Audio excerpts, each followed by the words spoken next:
Welcome to Easy Email Marketing. I'm your host, Yael Keown, mum, FIFO wife, MBA, coffee lover, Survivor superfan, and creator of the email experience. In Easy Email Marketing, you'll benefit from my nearly 20 years experience, where I'll be teaching you all the tips, tricks, and insider info on how to create feel-good, non-spammy experiences for your subscribers. Let's get stuck in. Welcome back to Easy Email Marketing. I'm your host, Yael Keown, and today's episode is that annual reminder of those checks and balances you should be doing with your email marketing at least once a year. Now, I know you're probably clocking off into Christmas, New Year mode, and maybe you are getting excited by the planning side of things and looking to next year. And I also know that this isn't the most exciting of tasks, but the number one piece of feedback I hear about email marketing and what stops people from doing it is that they just don't have enough time. But what if, instead of just throwing spaghetti at the wall and sending emails because you have to, in quotation marks, you were strategic in choosing the exact emails to be sending out and, of course, optimizing the ones you already have and all those automations to be getting more sales from what you already have in place. And, of course, ensuring that the emails you are sending are hitting those inboxes instead of going to spam.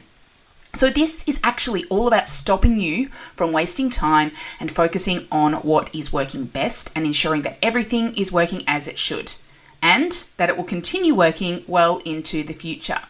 So today I'll be covering 3 must-do tasks and 1 bonus task that you should be doing as you are doing your strategic planning, which typically I find a lot of businesses doing this time of year.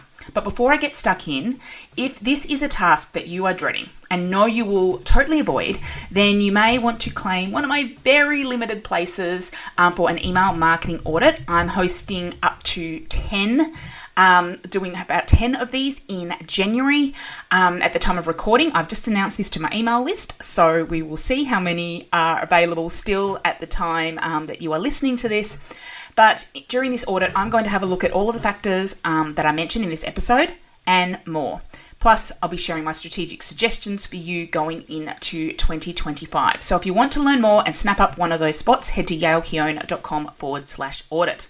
Okay, so let's get into the 3 must-do tasks. And the first one will not surprise you, and that is to check your numbers. So I want you to be checking numbers for your lead pages, and if people are your sign-up forms to make sure people are signing up. I want you to check your numbers for your campaigns and your more regular emails and broadcasts, and of course your numbers for your automations and workflows to make sure that they are still trending well. So as I said before, this is so important because this will give you clarity about what is working and what isn't.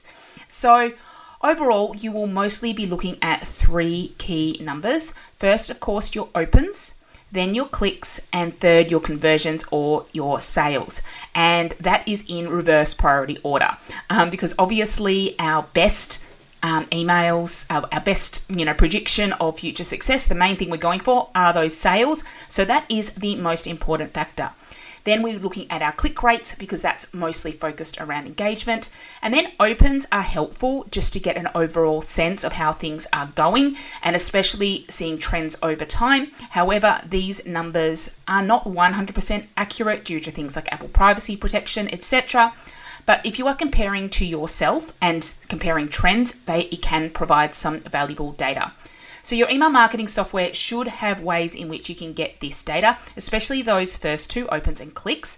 But maybe to get conversions, you might need to have something extra set up. You might need to get into your Google Analytics and have a look there. So I've covered this off in a lot more detail in episode 46 called Review These Every Quarter. So make sure to check that out and have a listen there to get more specific insight. But I will mention here that if you can't get these numbers, especially the conversions, now is the time to ensure you have this set up for the future so that when we get to this time next year, you are not in the same boat going blind. So this can be as simple as going into Google Analytics and setting up some goals or events so you can see how well things are tracking, or it might mean setting up some specific conversion tracking stuff in your software. E-commerce stores, hopefully this is all done for you pretty automatically. One thing I love about e-commerce is the data you get automatically. For service-based businesses and course businesses, this can be a little bit trickier, but as long as you are starting to identify who is purchasing, you can hopefully set up mechanisms to be able to backtrack that to specific emails, to specific campaigns, etc. So that's number one, reviewing your numbers. You can do this as quickly or as in-depth as you like. So it is very easy to go down rabbit holes here. So my big tip is to just look at the big picture first. But if you start getting inspired and you start wanting to go in and to delve into some deeper things, go for it. I tend to find that that's, I actually start getting motivated and I actually love figuring out this puzzle. But that could just be me and my weird brain. Okay, the second thing that you must do at least once a year is doing a deliverability review. So if you're not familiar with that term, deliverability is the ability of an email to arrive in a recipient's inbox. So typically instead of spam or not at all. So there are a huge number of factors which contribute to this, which I covered off way back in episode 15 entitled Deliverability Demystified. Make sure to check that out because I don't want to just rehash all of that here. Otherwise I'll spend the next 20 minutes just talking about that. But that goes into a lot of detail about how we can start ensuring better deliverability. But I will note that in 2024, we did see a huge shift in deliverability requirements, especially to do with Google, with Gmail and with Yahoo Mail, with their authentication requirements. I covered that off in episode 99, Authentication Armageddon. So that's where I've given some extra insights. But despite this, even with many people setting up what their requirements there, I have noticed a big shift in the last few months of more and more deliverability challenges. Maybe they're a result of these changes, or maybe different inbox providers are getting stricter. And I'm seeing a lot more go to spam than used to be the case. Even people who have had great reputations all of a sudden are having some deliverability challenges. And that does not mean you have to give up, but we need to know. Because otherwise you are just going blind and you are continuing to send emails when perhaps they're not even getting through.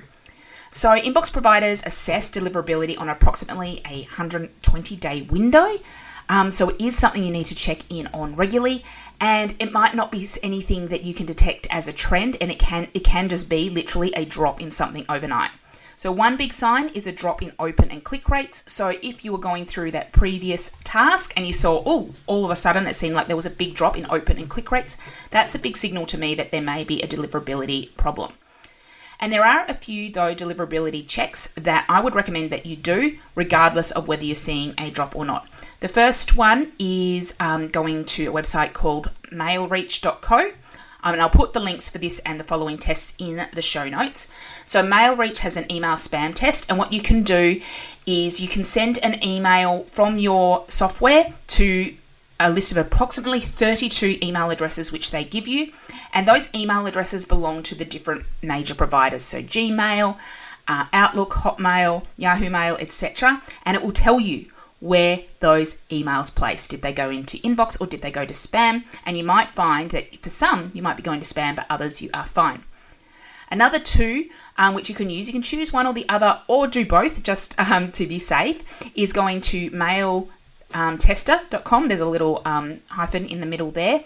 And in that instance, what you do is you send an email to a specific address, and that'll do an assessment to see if you're on any block lists, if you have any, like if they see any big red flags in your setup of your emails, in that you don't have certain things in your DNS records, etc. That will tell you if you have something going on there.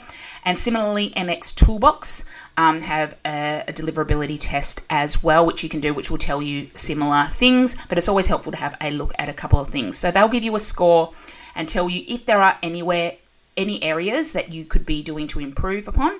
Now, my tip for this is send an email that is an example of the email that you would normally send. And you can do this as sending it as a preview or test email. So it doesn't mean you have to create a list for the mail test or MX Toolbox just for that one email address. You can just send it as test, as if you were sending to yourself. The MailReach one, you would set up a campaign just for them. So I just normally import them as a separate list or group. Also, just make sure that you have all your DNS records intact, especially in line with the changes early in the year. So as I mentioned, I covered those requirements in episode 99. So if you didn't take any action this year on doing some changes to your records, now is the time to check. So doing these tests, it should only take you 5 minutes. They're super, super quick. And hopefully they just tell you everything's okay. But if it's not, you'll know. And with that knowledge, you can make any necessary changes you need to make. I also recommend ensuring that you have Google Postmaster tool set up.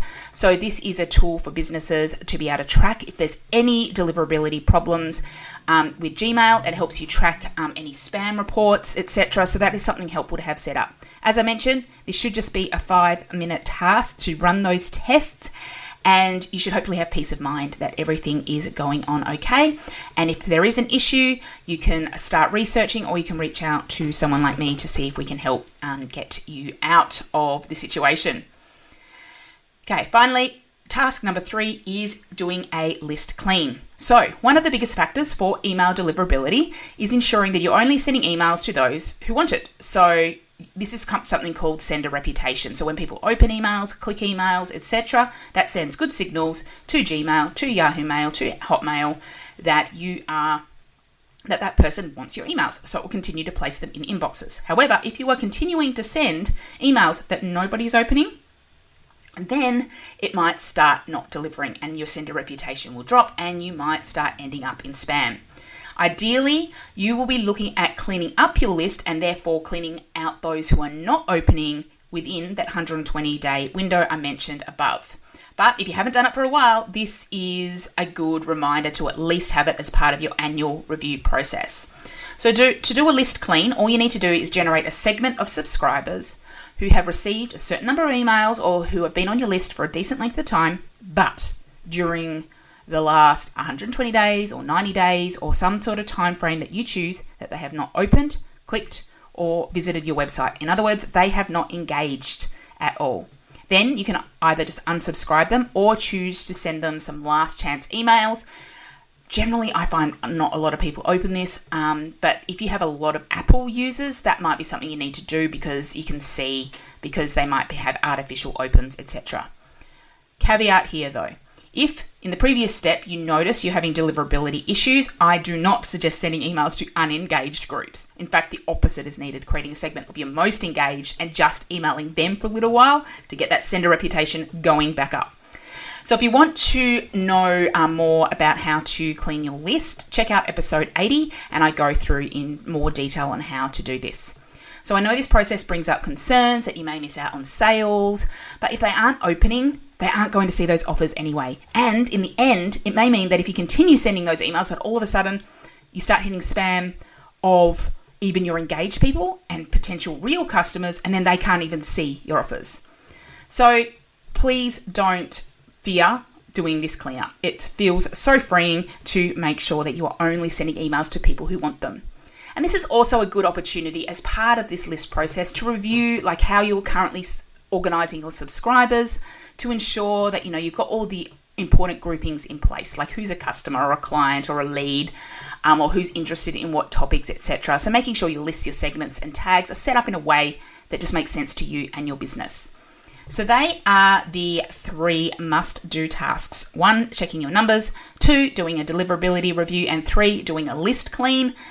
Tasks 2 and 3 should not take you very long, and the numbers shouldn't be a huge thing as well, especially with a lot of data. I did mention at the top there is a bonus task for you, and that is just to use this time to generate ideas. So as you're reviewing your numbers, you may see some trends about topics or subject lines, etc., that are performing well. So use this to help fuel your ideas and content planning for the next year. So have that pen or spreadsheet or whatever it is, Notion open, to just jot down any ideas that you come up with as a result of this. So you can either use this information to as inspiration to help you identify kind of general trends and get ideas, or you could think about which emails you can resend again or repurpose in different ways and, save a heck of a lot of time that way too. Okay, so that's it.